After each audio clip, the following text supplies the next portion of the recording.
YCP నేత గన్నవరం మాజీ MLA Vallabhaneni వంశీకి సుప్రీంకోర్టు ఊరట లభించింది. హైకోర్టు ఆదేశాలను ఉన్నత న్యాయస్థానం సమర్థించింది. 2 కేసుల్లో వంశీ బెయిల్ రద్దుకి నో చెప్పింది ధర్మాసనం. కాగా హైకోర్టు ఇచ్చిన బెయిల్ రద్దు చేయాలని సుప్రీంలో పిటిషన్ దాఖలు చేసింది ఏపీ ప్రభుత్వం. విచారణ చేపట్టిన సుప్రీంకోర్టు సీల్ కవర్లో రిపోర్టు దాఖలు చేయాలని ఏపీ ప్రభుత్వానికి ఆదేశాలు జారీ చేసింది. అనంతరం తదుపరి విచారణ ఈ నెల 17కు వాయిదా వేసింది.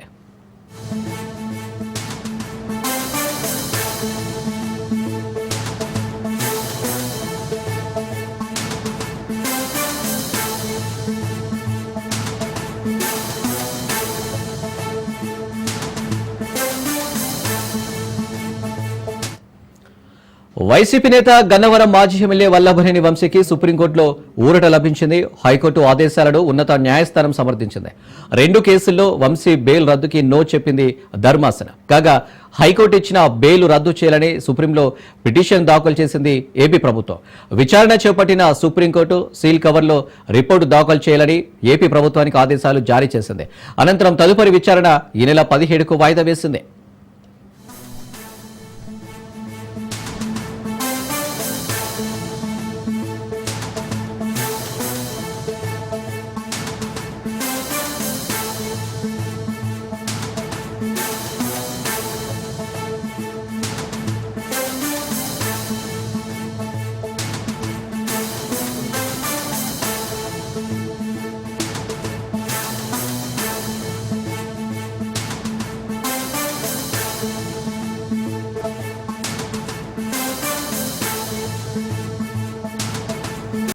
ఇక మీడియాతో మాజీ మంత్రి హరీష్ రావు మాట్లాడుతున్నారు. లైవ్ చూద్దాం.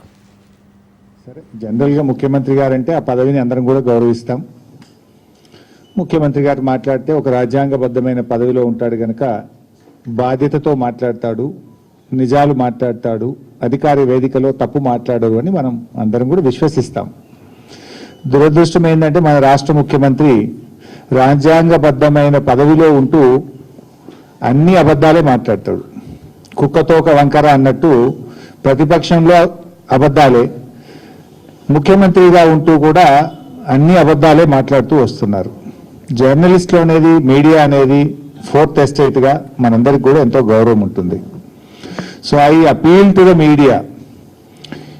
అది మేము మాట్లాడినా, ముఖ్యమంత్రి గారు మాట్లాడినా, ఇంకెవరు మాట్లాడినా, అబద్ధాలు మాట్లాడినప్పుడు, తప్పులు మాట్లాడినప్పుడు వెరిఫై చేస్తూ మనం పాఠకులకు, ప్రజలకు వాస్తవాలు చేరవేసే విధంగా చూడాల్సినటువంటి బాధ్యత కూడా ఉంది.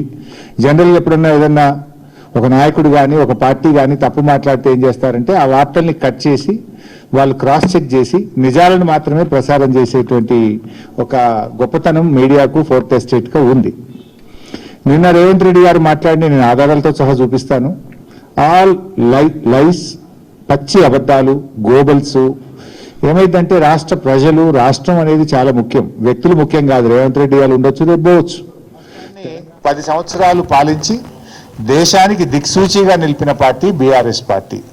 సో ఈరోజు ప్రతిపక్షంలో ఉన్న మేము నిర్మాణాత్మకమైన పాత్ర పోషిస్తాం. ప్రజలే కేంద్రంగా, రాష్ట్ర హక్కులే కేంద్రంగా, రాష్ట్ర ప్రయోజనాలే కేంద్రంగా బీఆర్ఎస్ పార్టీ పనిచేస్తుంది. దురదృష్టం ఏంటంటే బాధ్యతాయుతమైన పదవిలో ఉన్న రేవంత్ రెడ్డి ప్రజలు, రాష్ట్రము, రాష్ట్ర హక్కులు కేంద్రంగా కాకుండా రాజకీయాలు కేంద్రంగా, బురద జల్లడమే లక్ష్యంగా ఆయన మాట్లాడుతూ ఉన్నారు.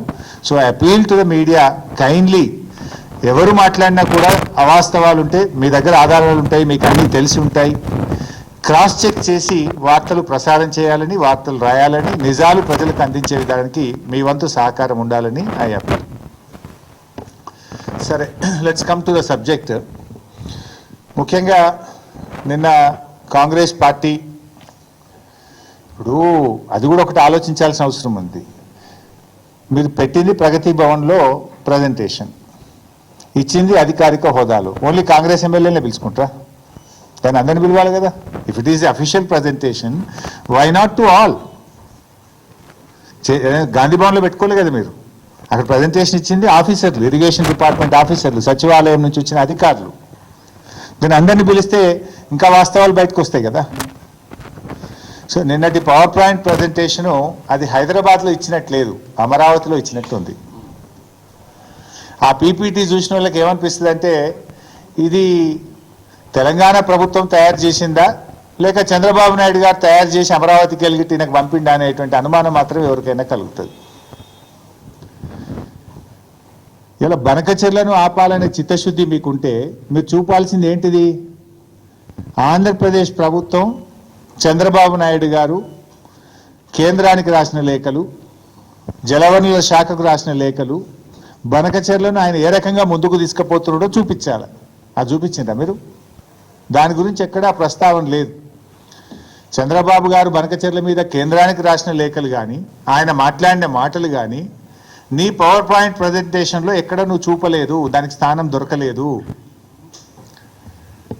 ఇప్పుడు కాళేశ్వరం ప్రాజెక్టును అడ్డుకున్నాడు చంద్రబాబు నాయుడు, పాలమూరు ఎత్తిపోతల పథకాన్ని, దిండి ఎత్తిపోతల పథకాన్ని, తుమ్మిళ్ళ లిఫ్టును, భక్తరామదాస్ లిఫ్టును, ఎన్నో తెలంగాణ ప్రాజెక్టులను నేను అడ్డుకున్నాడు.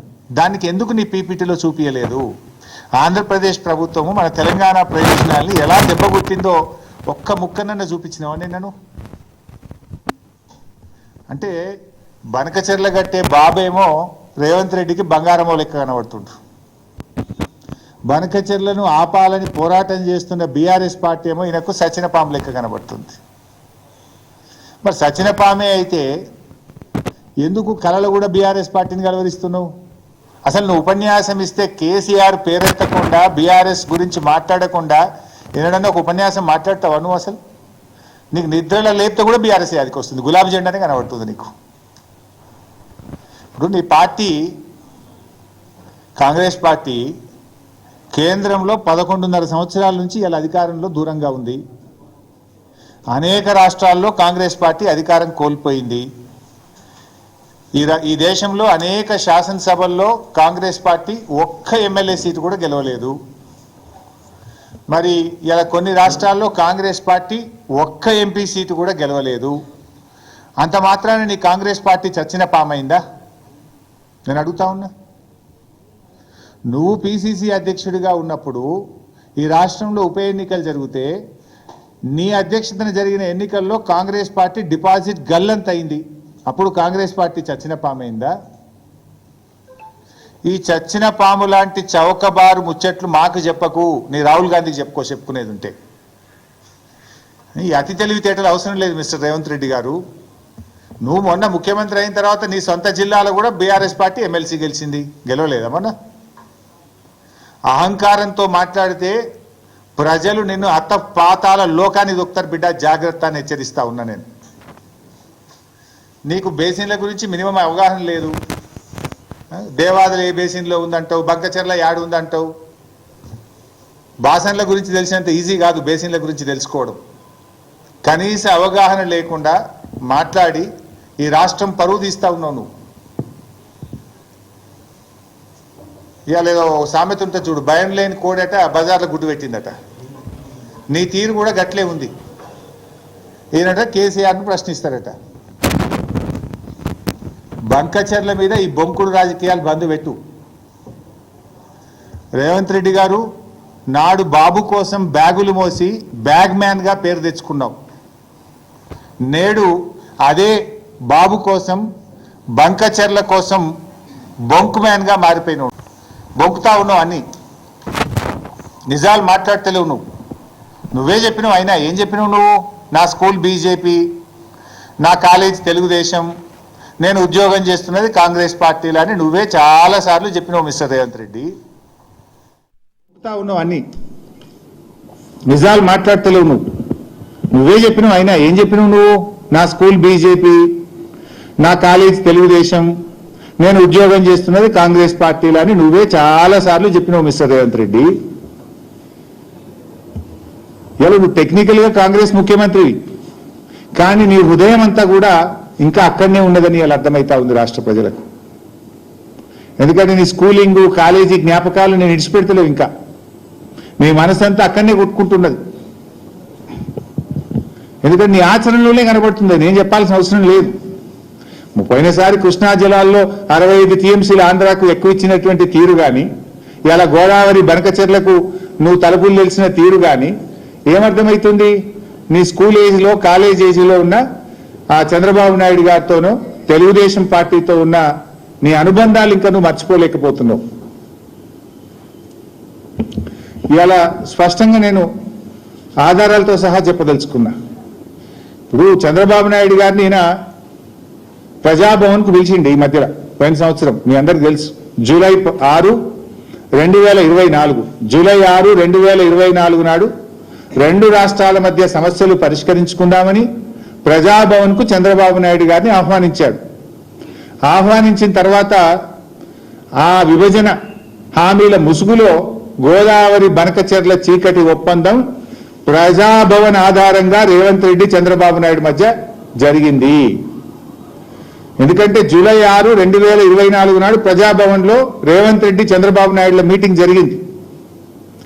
ఆ తర్వాతనే ప్రాజెక్టు పనులు స్టార్ట్ అయినాయి. రేవంత్ రెడ్డి గారు అదే రోజు ప్రజాభవన్ వేదికగా తెలంగాణ నీటి హక్కులకు మరణ శాసనం రాసిండు రేవంత్ రెడ్డి. ఆ తర్వాత ఏమైంది, జూలై 6, 2024 రేవంత్ చంద్రబాబు కలిసిండ్రు. సెప్టెంబర్ 13, 2024 ఉత్తమ్ కుమార్ రెడ్డి గారు సతీ సమేతంగా బెజవాడకు పోయి బజ్జీలు తినొచ్చిండు.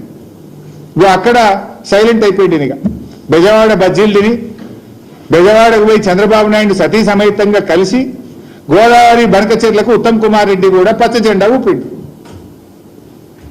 ఆనాడు రేవంత్ రెడ్డి ప్రజాభవన్ వేదికగా, బెజవాడ వేదికగా ఉత్తమ్ కుమార్ రెడ్డి ఈ ఇద్దరు కలిసి ఈ గోదావరి బనకచెర్లకు జెండా ఊపిండ్రు. జూలై 6, 2024 ఏమో రేవంత్ రెడ్డి, సెప్టెంబర్ 13, 2024 ఏమో ఉత్తమ్ కుమార్ రెడ్డి. కరెక్ట్గా మీరు డేట్లు చూస్తే దాని తర్వాత ఇదే క్రమంలో నవంబర్ 15, 2024 నాడు ఆంధ్రప్రదేశ్ ముఖ్యమంత్రి చంద్రబాబు నాయుడు గారు ఇది నిర్మలా సీతారామన్ గారికి లెటర్ రాసిండ్రు. మీరు ఎలవంగానే లైన్ చూడండి. ఫస్ట్ రేవంత్ కలిసిండు, సెకండ్ ఈయన పోయి రేవంత్ రెడ్డి గారు దూరంగానే ఉత్తమ్ కుమార్ రెడ్డి సతీ సమేతంగా వేయించిండు బెజవాడకు. ఈయన సెప్టెంబర్లో పోగానే నవంబర్ నెలలో రేవంత్ రెడ్డి మన చంద్రబాబు నాయుడు గారు నిర్మలా సీతారామన్ కు గోదావరి బనకచెర్ల ప్రాజెక్టుకు డబ్బులు ఇవ్వండి అని చెప్పి రాశాడు. దీని తర్వాత మళ్ళీ డిసెంబర్ నెలలో 80,000 కోట్లు ఇవ్వండి మాకు అని చంద్రబాబు నాయుడు గారు డిసెంబర్లో నిర్మలా సీతారామన్ గారికి ఉత్తరం రాశారు. నవంబర్లోటి, డిసెంబర్లోటి. అయితే ఇంత కుట్ర జరిగినా కూడా రేవంత్ రెడ్డి మౌనంగా ఉన్నాడు. తెలంగాణ ప్రభుత్వం మాకు ఏం తెలియదు అన్నట్టు నటించిండు. ఉత్తమ్ కుమార్ రెడ్డి, రేవంత్ రెడ్డి ఇద్దరు నటించిండు. నవంబర్లో direct open letter Chandrababu Naidu గారు కేంద్ర ప్రభుత్వానికి లేఖల మీద లేఖలు రాస్తుండు. డిపిఆర్ తయారైతుంది, లేఖలన్నీ బయటకు వచ్చినాయి. నవంబర్లో ఒక లెటర్ రాసిండు, డిసెంబర్లో ఒక లెటర్ రాసిండు, పోయి కేంద్ర జలవనరుల మంత్రిని కలిసిండు, పీపీటీ ప్రజెంటేషన్ అవుతుంది, డిపిఆర్ తయారైతుంది.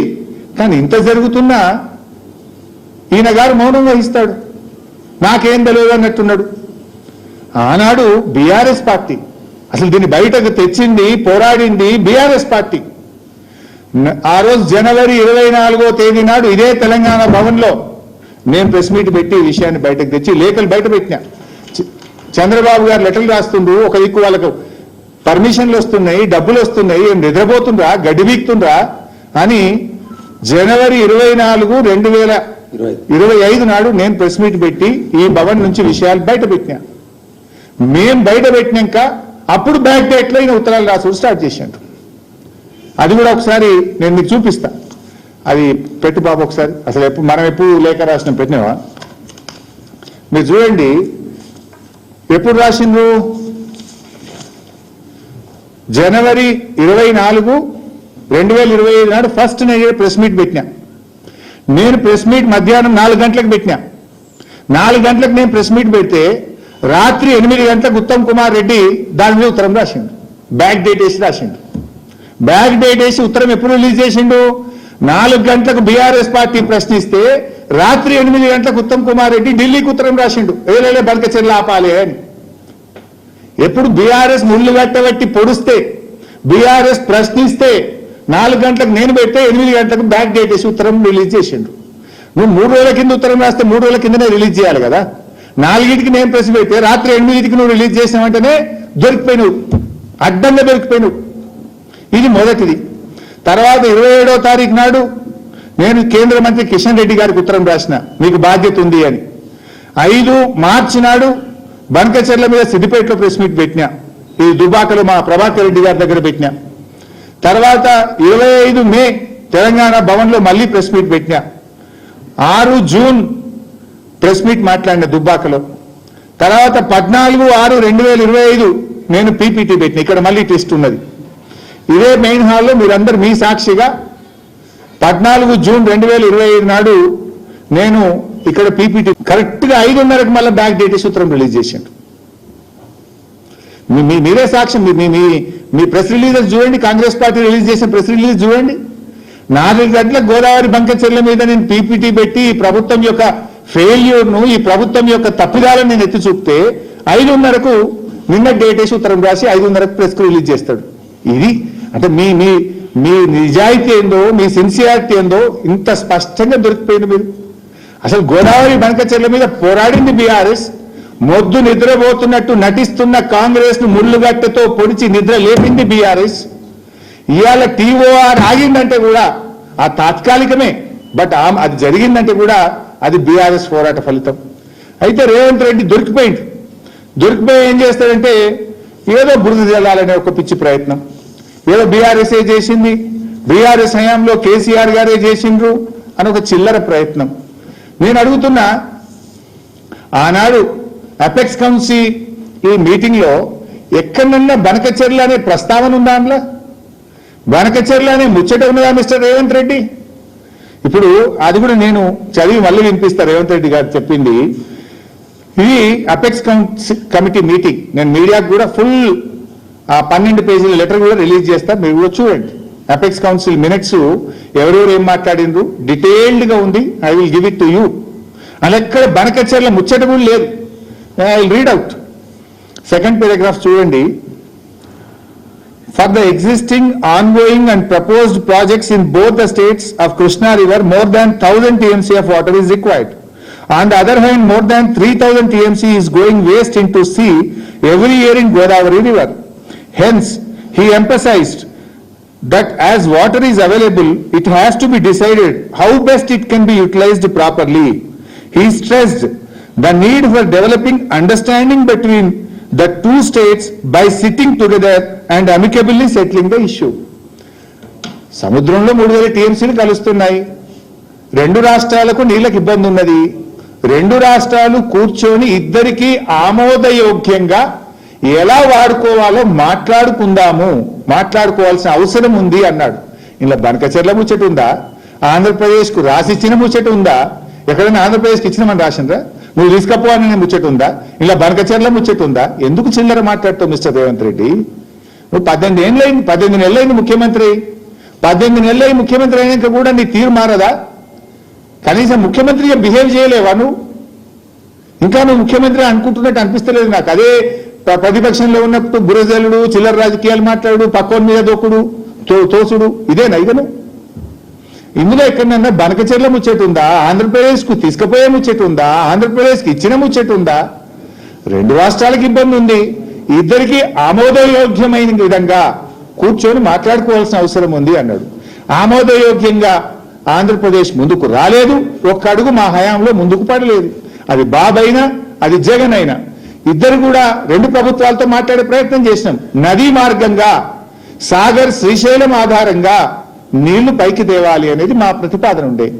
చంద్రబాబు ముందుకు రాలేదు, జగన్ ముందుకు రాలేదు, ఒక్క అడుగు ముందుకు పడలేదు. ఇప్పుడే ఎందుకు పడుతున్నది? ఇప్పుడు ఎందుకు పడుతుందంటే నువ్వు గురుదక్షిణ చెల్లింపులో భాగంగా బాబు గారిని ప్రగతి భవన్ కు పిలిచి చీకటి ఒప్పందం చేసుకున్నావు. దాంట్లో భాగంగా ఉత్తమ్ కుమార్ రెడ్డిని సతీ సమేతంగా బెజవాడకు తోలినాం. అందుకే ఇప్పుడు కదులుతుంది. అప్పుడు ఎందుకు కదలలేదు అని నేను అడుగుతాను. అది చూడండి, సతీ సమేతంగా బెజవాడలో కలిసి వచ్చిండు.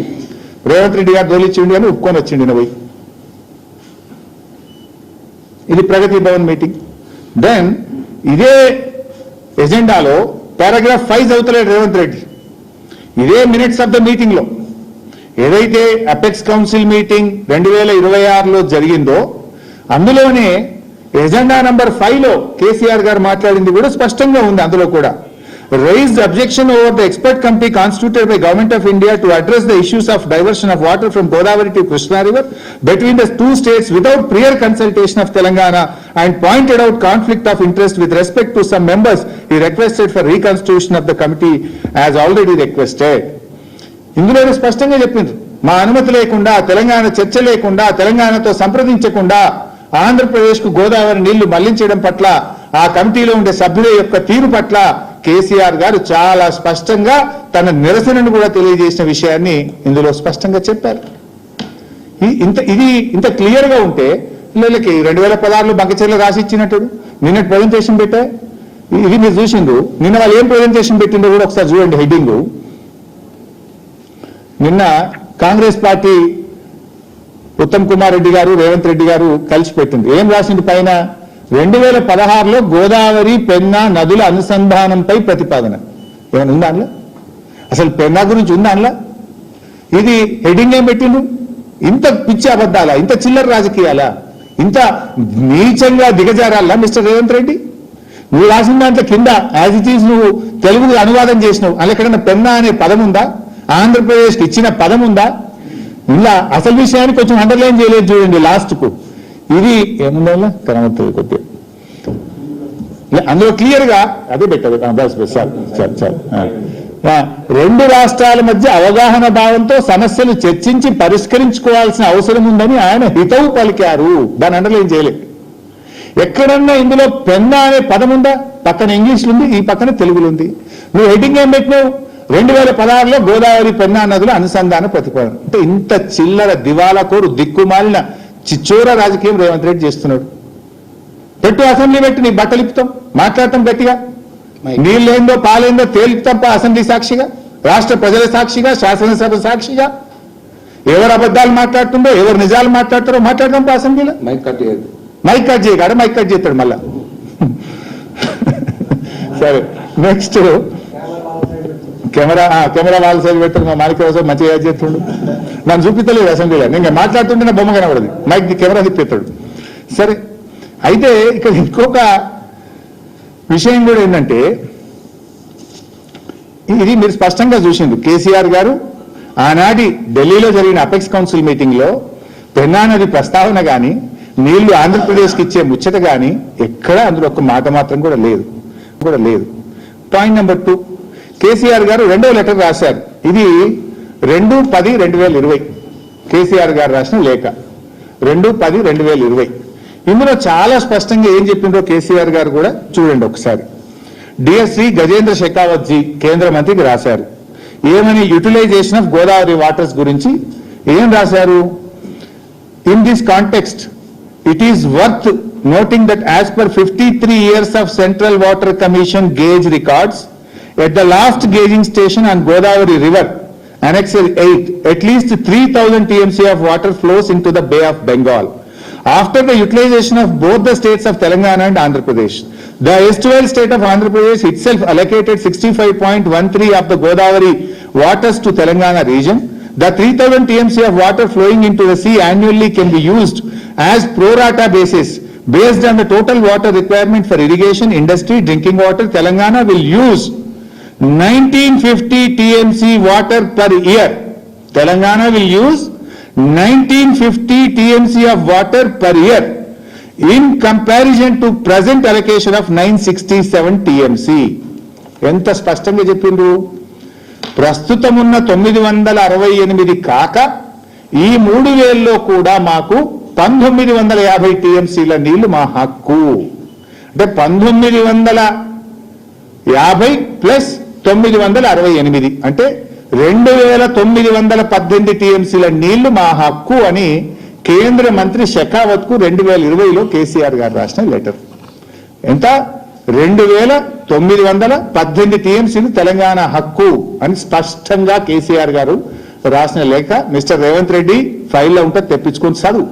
మీ ఇరిగేషన్ డిపార్ట్మెంట్ అడిగితే ఈ లెటర్ తెచ్చిస్తారు, చదువును. ఇది ఒక ప్రూఫ్. అంటే ఆయన ఏం మాట్లాడతాడు? మొత్తం వదిలేసింది. ఈ పుణ్యాత్ముడు నిన్న జ్ఞానోదయం అయింది. ఇదే విషయం నేను చెప్పిన. మొదలు ఏం చేసింది? ఢిల్లీలో పోయి లేలే మాకు 1000 ఇస్తే చాలు.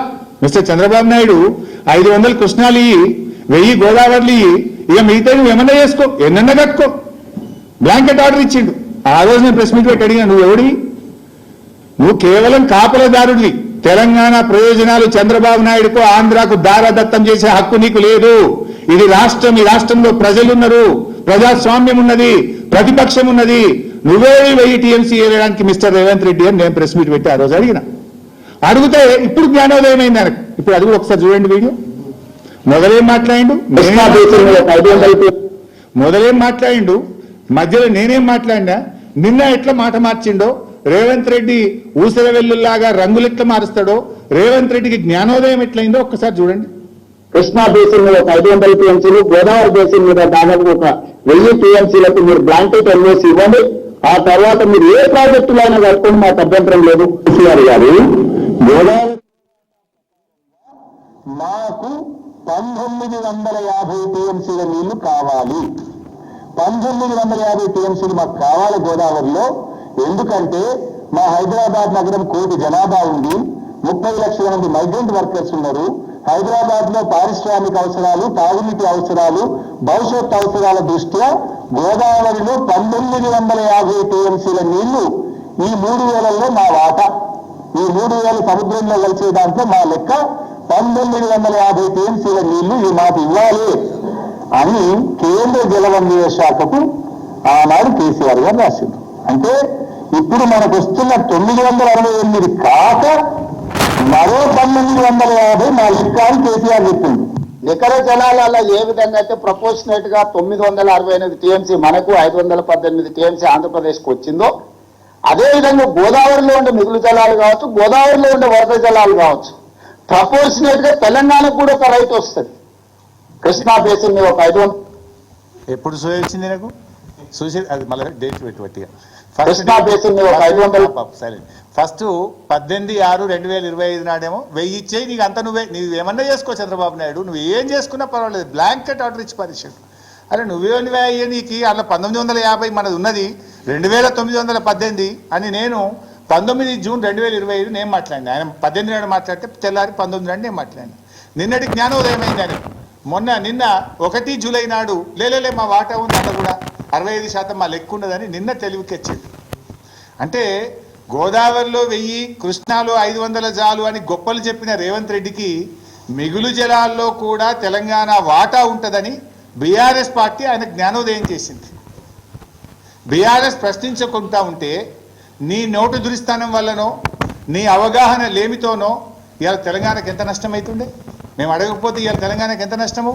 అదే పట్టుకొని ఇక 1000 ఇచ్చేస్తే మొత్తం నాకే అంటే ఏమైపోతుండే తెలంగాణ? ఇది బీఆర్ఎస్ సాధించిన విజయం, రేవంత్ రెడ్డికి జ్ఞానోదయం కలిగించింది. ఇంకో మాట అన్నాడు, ఈ 3000 ఎడికెళ్ళి వచ్చింది. ఇప్పుడు మీరే చూసిండ్రు, కేంద్ర ప్రభుత్వానికి కేసీఆర్ గారు రాసిన లేఖలోనే స్పష్టంగా చెప్పిండ్రు, as per the central water commission gauge records 3000 TMCs going in to sea అని కేసీఆర్ గారు చెప్పారు. ఈయన అంటాడు ఈ 3000 అనే బ్రహ్మ పదార్థం కేసీఆర్ కనుక్కున్నాడు, ఇది 6 వచ్చిందని మొన్న మాట్లాడిండు. నిన్నేమంటుండు, లేదు అందులో కూడా మా షేర్ ఉంది అని నిన్న అన్నాడు. అది అసలు 7 వచ్చిందో నేను సెంట్రల్ వాటర్ కమిషన్ రికార్డ్ చూపిస్తాను సార్, సిడబ్ల్యూసీ రికార్డ్ చూపి. ఇది దిస్ ఇస్ ద ఏఐజీ హాస్పిటల్లో సీఎం రేవంత్ రెడ్డి మాట్లాడుతున్నారు, లైవ్ చూద్దాం. హెల్త్ సైడ్ కూడా మనం పనిచేయాలి. రీసెంట్గా నేను ఏవియేషన్ మినిస్టర్ను కలిసినప్పుడు కూడా మిడిల్ ఈస్ట్ కంట్రీస్ నుంచి పేషెంట్లు రావడానికి ఉన్నారు, కానీ డైరెక్ట్ ఫ్లైట్ కనెక్టివిటీ లేదు. వాళ్ళు బెంగళూరులోనో లేకపోతే ఢిల్లీనో లేకపోతే కల్కటాలోనో ల్యాండ్ అయ్యి మళ్ళీ అక్కడి నుంచి ఇక్కడికి రావాలంటే ఆ పేషెంట్లకు చాలా ఇబ్బంది అవుతుంది. అందుకే సివిల్ ఏవియేషన్ మినిస్టర్ను నేను కలిసి మిడిల్ ఈస్ట్ కంట్రీస్ నుంచి వీక్లీ ట్వైస్ అన్న డైరెక్ట్ హైదరాబాద్ ఎయిర్పోర్ట్లో ల్యాండ్ అయ్యే విధంగా విమాన ప్రయాణ సౌకర్యాలు కల్పిస్తే హైదరాబాద్లో ఇంకా మనము అభివృద్ధి చెందడానికి, ఇంకా పేషెంట్లకు ఎక్కువ సేవలు అందించడానికి సిఐఐ స్టాటిస్టిక్స్ ప్రకారము సంవత్సరంలో 2,20,000 మంది పేషెంట్స్ హైదరాబాద్ నగరంలో విదేశాల నుంచి వచ్చి వైద్య సహాయం పొందుతున్నారని ఒక లెక్కలు. So it's highest. అంటే మన దేశంలో ఉండే మెట్రోపాలిటన్ నగరాలలో హైదరాబాద్కు వస్తున్న వాళ్ళు చాలామంది ఉన్నారు. ఇంకా రావాలని ఉన్న కనెక్టివిటీ లేకపోవడం వల్ల రాలేకపోతున్నారు.